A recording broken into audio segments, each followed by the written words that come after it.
Thought I'd bring you guys along today for just a little teeny welding project. I got about 10 pounds of sockets here that go up to about 1.5 inches, big boys, that I actually need to make a socket rail for. You can't really buy a socket rail for this heavy of stuff. It's just too flimsy. I like keeping my sockets on things like this so I can carry, so I can carry a dozen out there, so, you got the sizes that you need. But I need to weld up something, little teeny welding projects.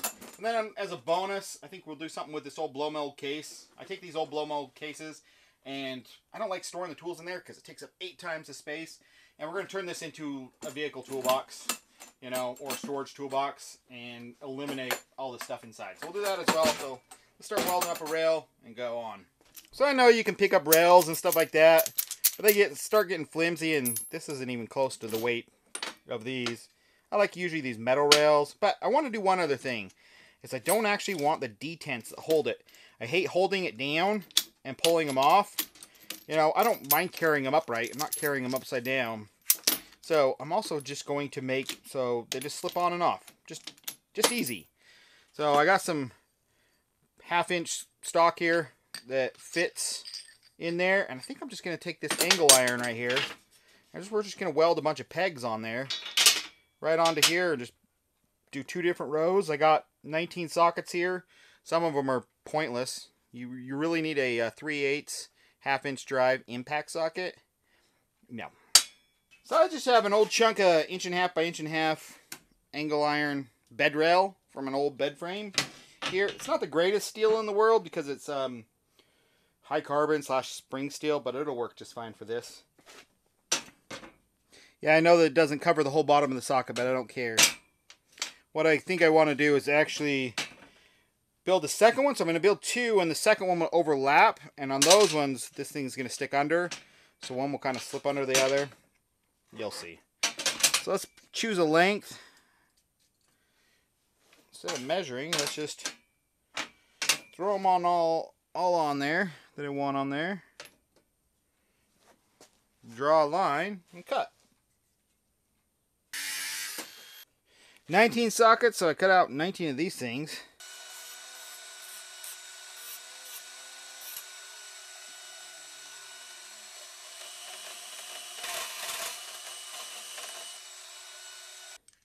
I think the easiest thing to do is just to set it down in there, line it up, and then just tack weld from the inside.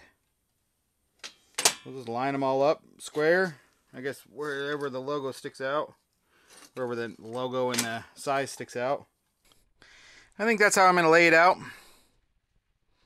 So I think it's just easy if I just stick the MIG welding gun directly down into each one and just kind of weld it from the inside. Stick welder would also work fantastic for this because it wouldn't touch the sides. These are all going to be easy. I might have to get the stick welder for like these couple right here. So let's untuck the Miller welder and go weld it. And if you guys haven't seen the video on this welding cart, go check it out. It's been holding up really well. What temperature? That's always the thing. The square tubing is about 16th. This is about 8th. We should go hot because we're just going to be able to do a couple second tack weld. So I should probably do 8th or even 3/16.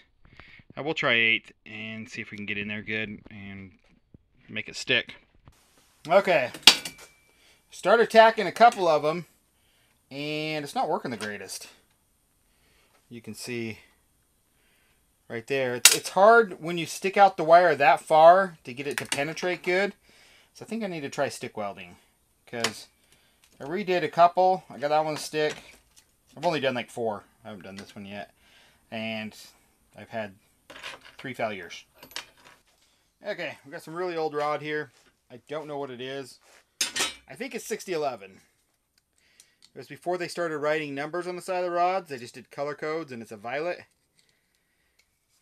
Each manufacturer had their own color codes, but they also didn't care about each other's color codes. Yeah, go research it. The AWS, I think, standard. Okay, 1/8 inch, 90 amps. Let's try it.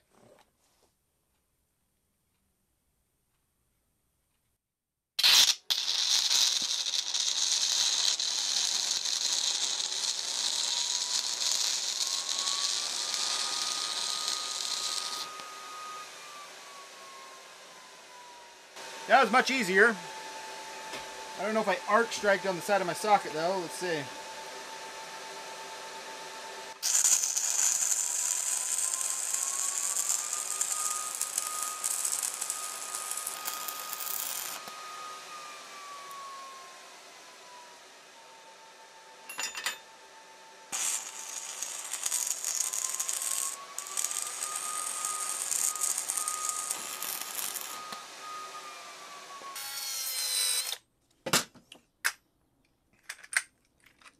There we go. No weeble, no wobble, no bending, no twisting. You know, it holds all the sockets, it falls over, but, you know, pick it up with one finger. That's exactly what I wanted. I don't care what you wanted. That's what I wanted. So, I think I've got them all. I guess we'll throw a little bit of spray paint on it. But, that's it. It fits together.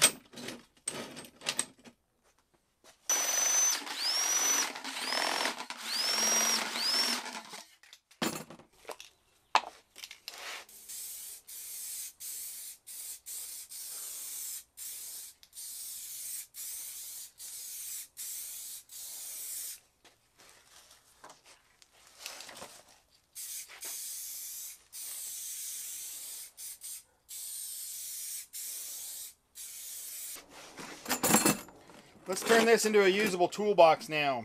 Now, I've cut a lot of these out, and there's a couple tricks I want to teach you. One, don't cut right to the edge. If you cut right to the very edge, these sides end up being a little bit floppy on some of them. This is actually a pretty nice one. Okay, everywhere right here you see, this is where the front joins the back, so you'll have to cut out. So I'm going to actually cut, instead of cutting out here, I'm going to cut on this inside lip. Leave a little bit of a ledge, and that gives me strength. I've used angle grinders. I've used jigsaws. I'm going to use the multi-tool for this.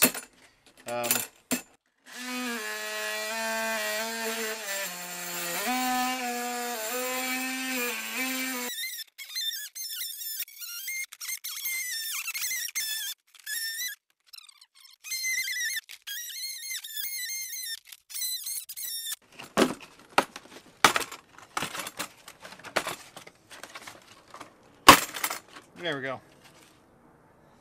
Don't worry about getting too close on some of them, because it's easier to trim once you have it out. So like this.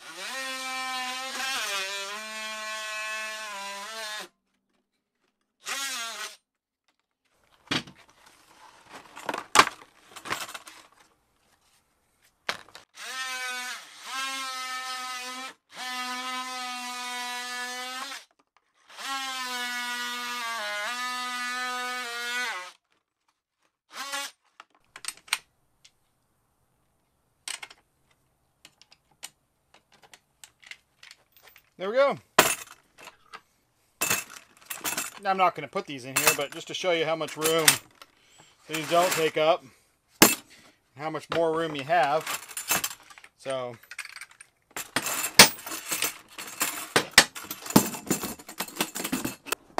these are a little bit different style. These are, DeWalt did this style forever ago. I think this one I keep tire repair stuff in. I think this came with a drill that I bought. You know, boom, but I can take my tire repair where I need to.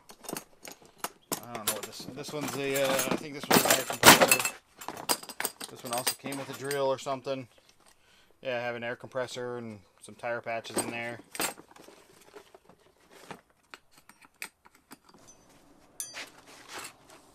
The nice thing about these, they fit under seats, behind seats.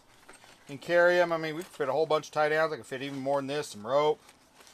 I won't go through it, but this kit right here, this is my main to-go kit. But say, metric, full socket set, full wrench set. I think there's a hammer in there, vice grips, pliers, screwdrivers, gloves, towels, baling wire. Everything you can imagine that you would need, I have in this one little kit, and it fits under the seat. Take it anywhere, you know. Versus this. I know some of you guys love these blow mold cases. I mean, look at this. And there's not that big a difference in size, but look at the whopping amount that's held in there. Look at that. It's ridiculous.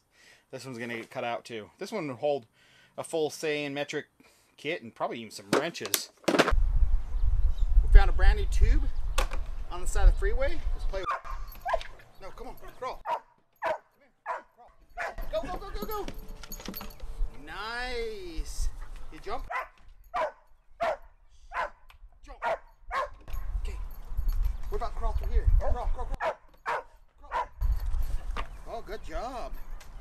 Ready? Jump. Woo! Jump. Jump again. Jump again. Okay. Stop. Come here. Sit. Sit. Stay. Stay. See ball. Hold on. Hold on.